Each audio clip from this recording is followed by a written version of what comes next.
Halimatus Sadia, ibu susuan sang kekasih Allah.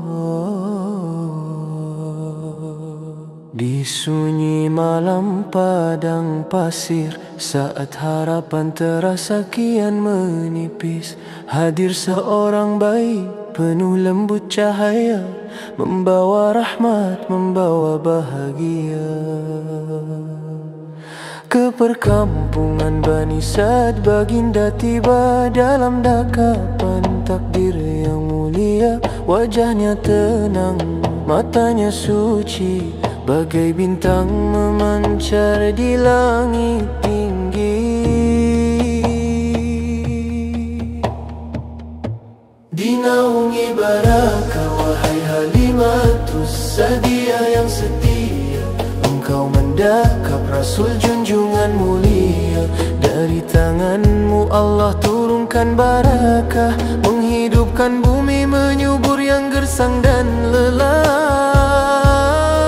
Engkau menidurkan rahmat buat sekalian alam, dan rumahmu bercahaya dengan damai yang dalam. Wahai Halimah, dipilih Tuhan yang maha tinggi, engkau membesarkan insan yang mengubah seluruh sejarah bumi. Susumu manis, dakapanmu teduh, mengalir rahmat yang tidak pernah surut. Ladang tandus kembali berbuah, rezeki memancar seperti anugerah. Hatimu tahu istimewanya si kecil ini, dipelihara ilahi, dijaga malaikat setiap hari. Setiap langkahmu jadi saksi, kau membesarkan kekasih Allah dengan sepenuh hati. Dinaungi baraka, wahai Halimatus Sadia yang setia, engkau mendakap Rasul junjungan mulia. Dari tanganmu Allah turunkan barakah, menghidupkan bumi menyubur yang gersang dan lelah.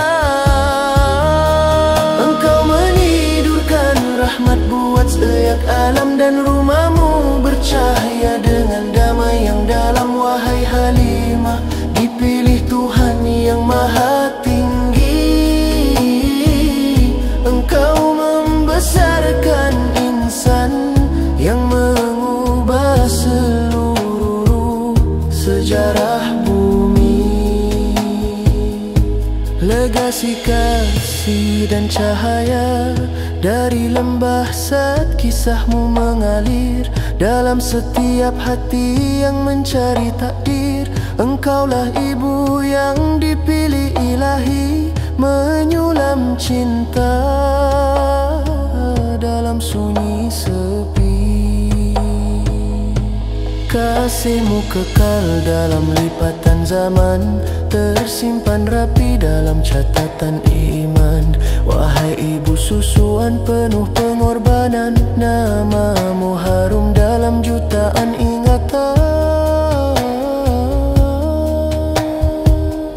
Wahai Halimatus Sadia yang diberkati, engkau memegang amanah yang suci. Semoga damai dan rahmat sentiasa bersamamu. Namamu kami sebut penuh syukur dan pilu.